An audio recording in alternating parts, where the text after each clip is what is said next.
All right, welcome back to True Law Stories. Ian Garlic here, and today we're going to talk about family law, divorce, and businesses on divorce and trial. I've got Russell Knight, a Chicago family law attorney, and I've, of course, got my co-host Corey V from Clixie. Corey, Russell, thanks so much for being on the show. Thanks for having me. Looking forward to it. Awesome. So, Russell, tell us a little bit about your practice before we get started. Sure. I own and operate a Chicago-based family law practice where we've got, 5 attorneys, 5 support staff. Then I also have a much smaller Naples-based office where we sort of take care of people who typically have an interest both in Illinois and in Florida, and that's a lot of people. There's a lot of Northerners that spend half their time here in Florida for good reason, especially I know Chicago winters are not a lot.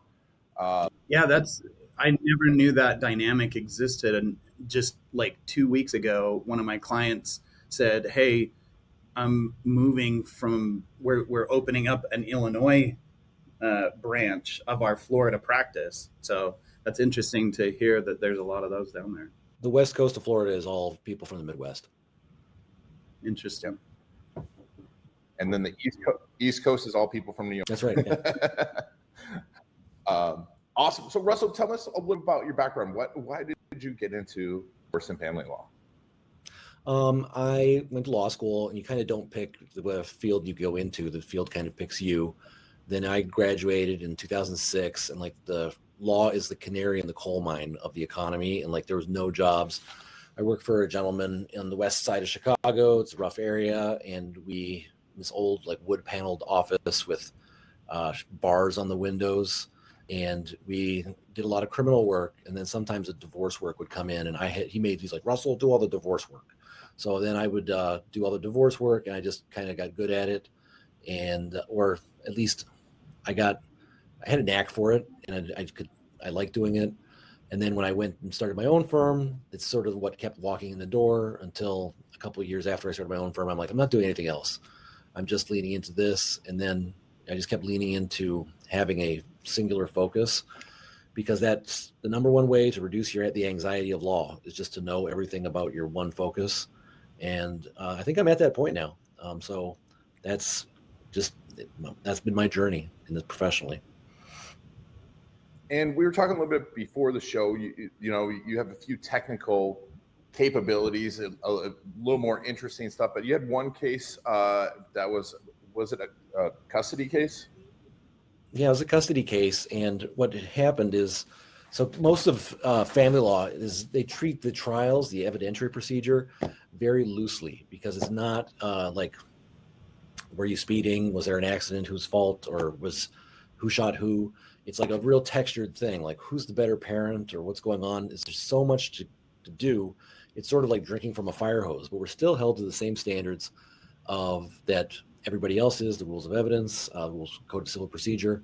So, and the family law judges are rarely family law practitioners in their previous lives. They're usually people who practiced in law division or other areas where they do practice the rules properly. So in 2015, 16, I went to this thing called the National Family Law Trial Institute, where they teach you how to do a trial for family law attorneys using the real rules, top to bottom. You arrive on Saturday, you leave the following Sunday. It's 8 days of constant work. People are yelling at you.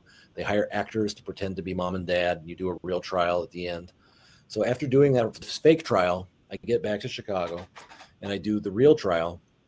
And it was eye-opening even for me, because I used all the rules and I did all the suggestions and the strategies, and I destroyed the other side to the point where the guardian ad litem, who is kind of like a mini judge in some ways, said, I've changed my mind. I'm switching custody over.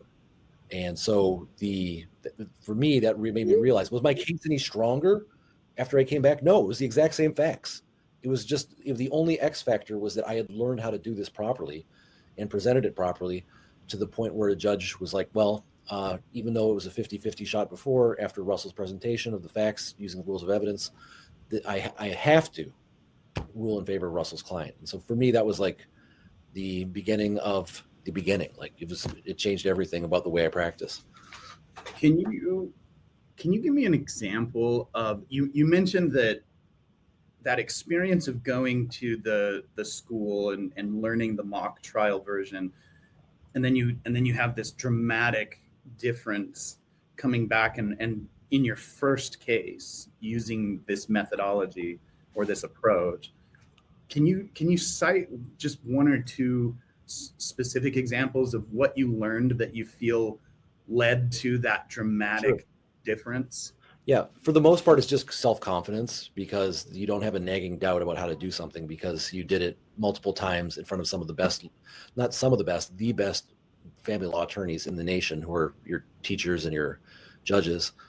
But secondly, like, all the objections you see in the movies where there's, someone might say something and then you object, but that's not the end of it. You can say other objections too. And so knowing that you had, it's not just relevance or hearsay or best evidence rule. There's a million things you could bring out. And invariably, by the time you go through, if you say like relevance is a pretty hokey one, the judge is like, I'll probably hear it anyways. I'm like, well, even if you want to hear it, judge, like this really isn't the best evidence. They're talking about a document that came out. And he goes, that's, first of all, we need the document. Second of all, even if we have the document, it's hearsay. And then the document references something somebody else said, which means it's hearsay within hearsay. Like, how are we going to get through that? When you're giving a judge a problem, the judge is like, well, what am I going to do with that? And then it keeps out other people's evidence. The second part is how to present your own evidence. And there's a very specific way to do it. You have a piece of paper and you say, have you ever seen this before? Can you tell me where you saw this? What you know this is? How do you know it's that? And can you tell me, and goes, how you know it's genuine and it's authentic? Okay, at this time, I'd like to offer this into evidence. There's a very specific way to bring in physical items. And the power of a physical item is that it's in the record. Like someone, if God forbid the case gets appealed, the appellate judge can look at the things that get admitted into evidence, and there's just like a paper trail for it. And judges want to do the right thing, but the one thing they definitely don't want to be is appealed. So it's sort of like death by 1,000 cuts, and making sure that your cuts count. At the same time, while you should be emphasizing like the real meat of your case, you're also creating sort of a procedural force field that keeps the bad stuff out and ensures that the good stuff stays in. Have you ever had any of your counterparts on the other side of one of these trial cases come to you afterwards and just sort of be like, what? Like, what? No, because it's kind of like embarrassing. Yeah. But some people do a pretty good job, and I'm like, hey, you should really check out NFLTI. I think that you'd benefit from that. Or people try, or I'll say like, this is what you should have done.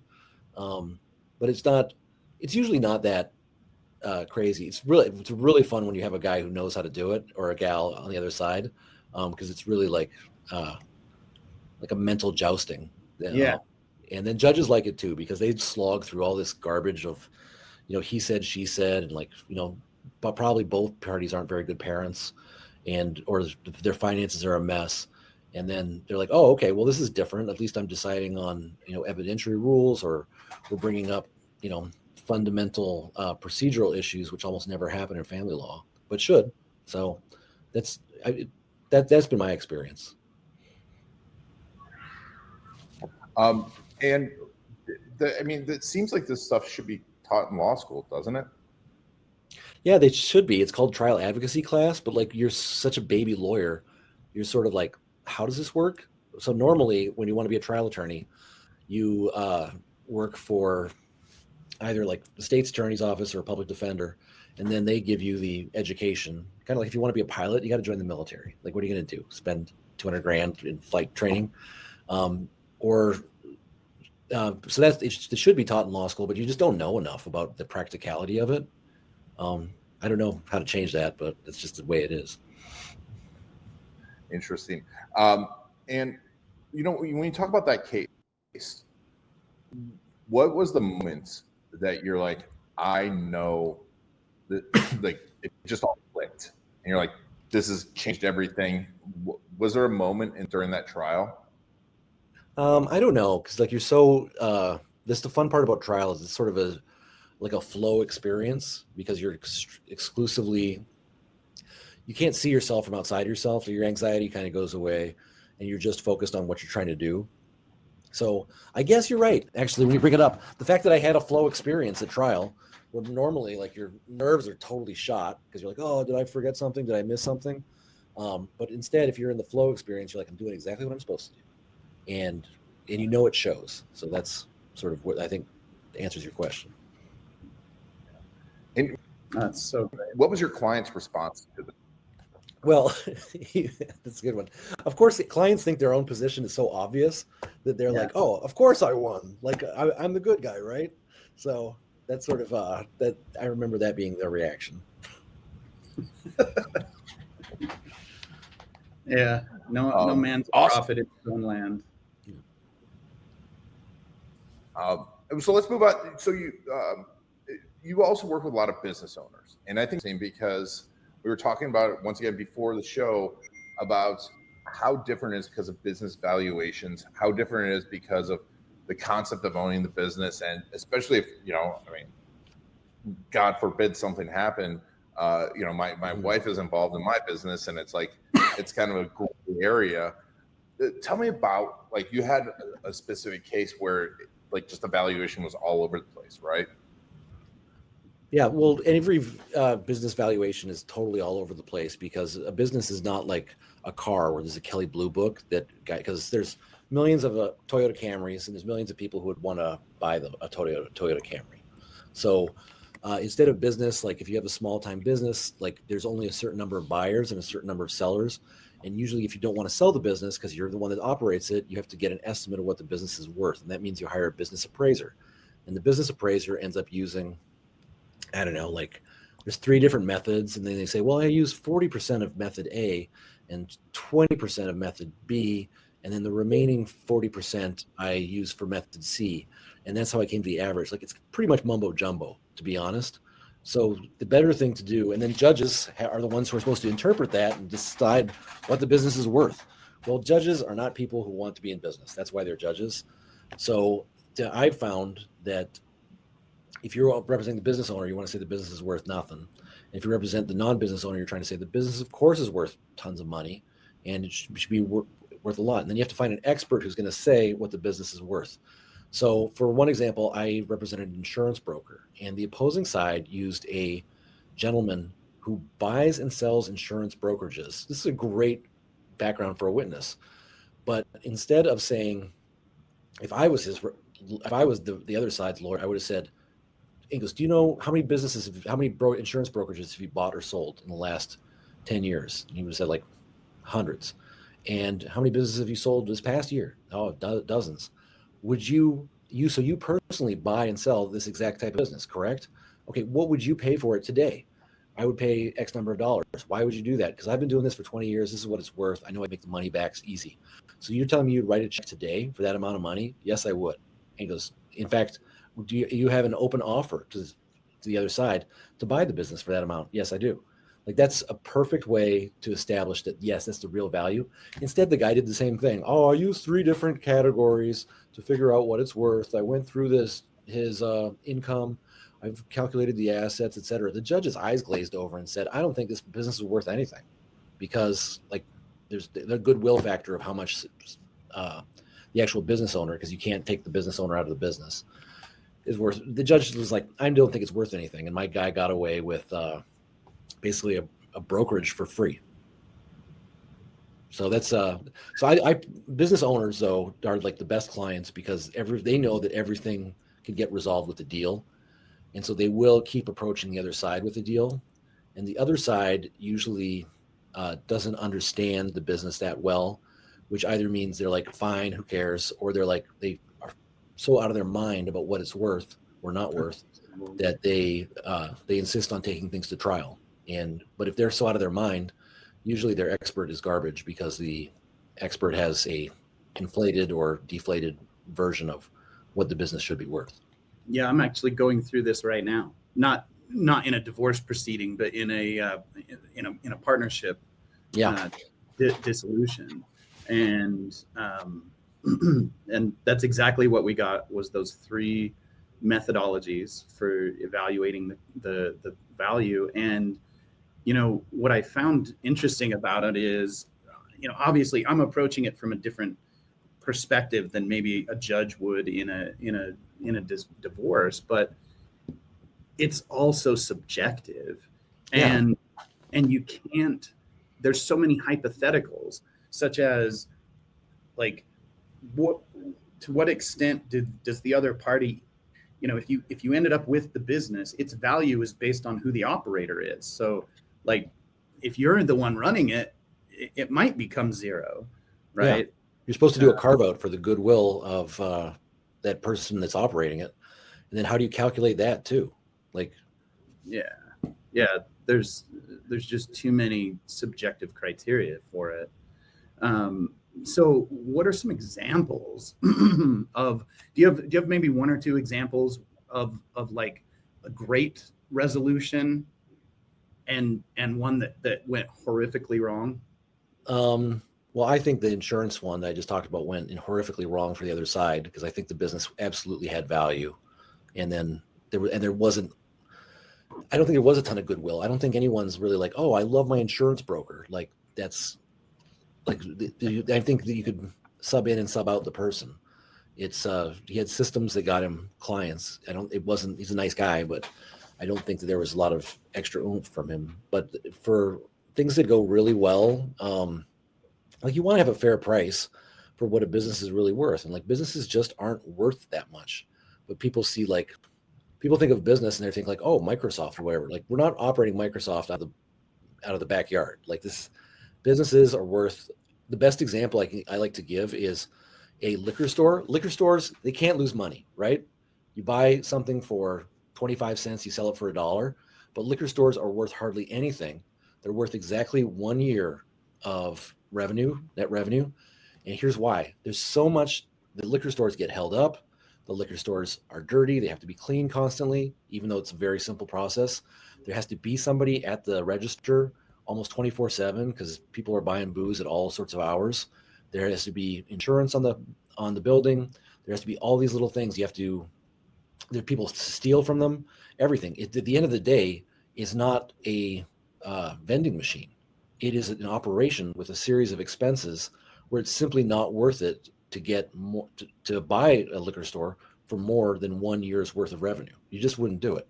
So so someone who is able to recognize that if things have maximal values, that's a good resolution where they're like, I don't know what it's worth, but I think I'd feel whole if you gave me, 200 grand for my portion of the business, something very limited. That's where I think people want to be.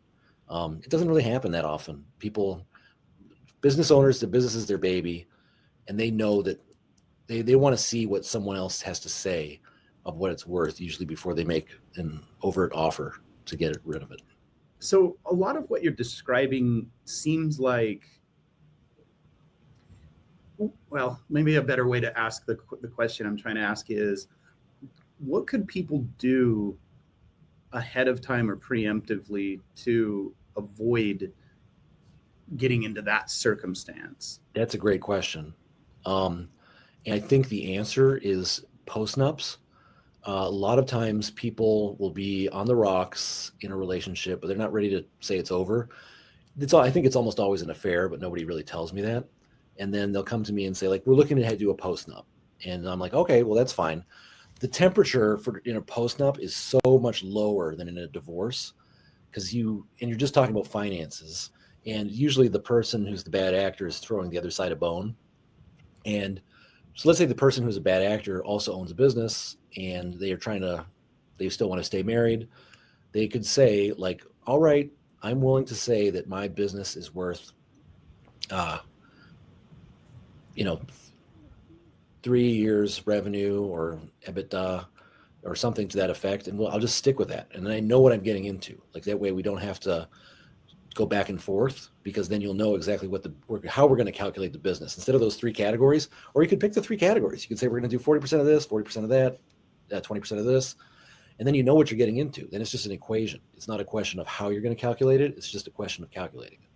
So that's what I've never had a business owner do that, but I would strongly recommend it if someone came to me with concerns like that. Yeah. So when you're looking at all types of businesses, I've got 2 questions for you. How do you make sure, like, how do you get to know the businesses? And what's the weirdest business that you had to get to know? Oh, that's a good one.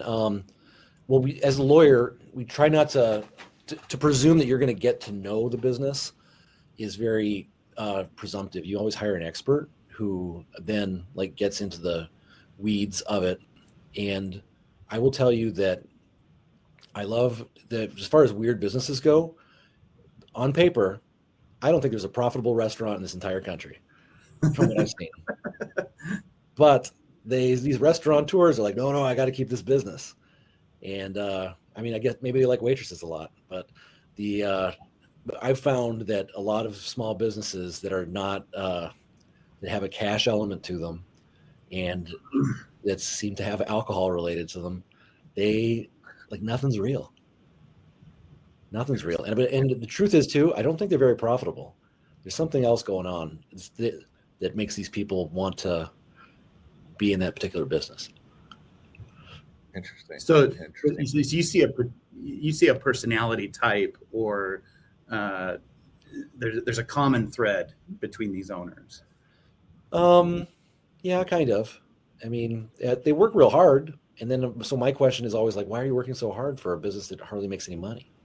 But maybe it's because it's a business that you can start from scratch. You know, you don't need to go to college for if you're a smart guy. But I mean, I like them very much, but I own a business too. I know what my margins are, and they're a lot better than nothing.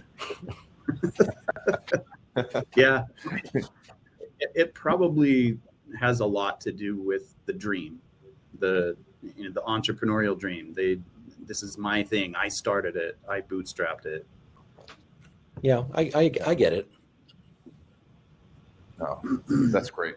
Well, Russell, this has been fantastic. Thank you so much for being on True Law Stories. So if someone unfortunately does need your help, what's the best way to find you, follow you, and get in touch with you? Sure. I've got two websites. rdklegal.com is my Illinois website, and divorceattorneynaplesfl.com is my Florida website. You can go on there and then reach out to me either through the contact box or the phone call. We'll try to get back to you within 24 hours. I've got so much information on my Illinois website. Literally, I've got 730 articles that are law review quality describing everything in Illinois law using actual citations that you can cut and paste and use in your own documents. I strongly recommend looking at that. If I can't help you, I assure you my website can. That's Beautiful. amazing. That's amazing. Thanks so much, Russell. No problem. And thank you so much for being on. Well, and Corey, thanks so much for listening. This has been fantastic.